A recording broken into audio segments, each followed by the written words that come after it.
رسولوں کا تقرر مقدس لوکا کی انجیل اس کا 6 باب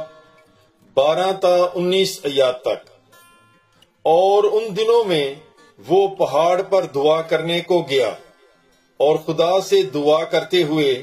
تمام رات گزاری، اور جب دن ہوا اس نے اپنے شاگردوں کو پاس بلا کر ان میں سے 12 کو چنا، جنہیں اس نے رسول کا لقب بھی دیا، یعنی شمعون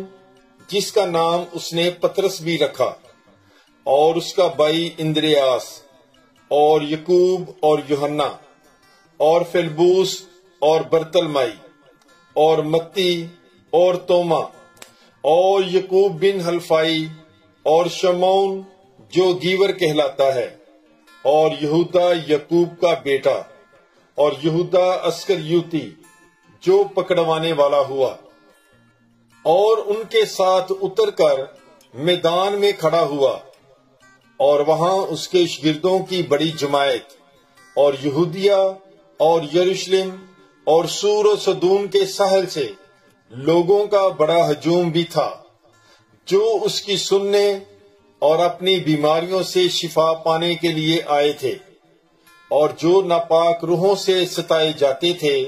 وہ بحال کیے جاتے تھے، اور سب اسے چھونے کی کوشش کرتے تھے،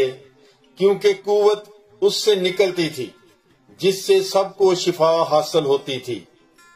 پاک کلام کے پڑھے اور سنے جانے پر خداوند کی برکت ہو۔ خدا کا شکر ہو۔ God bless you. Bible is life.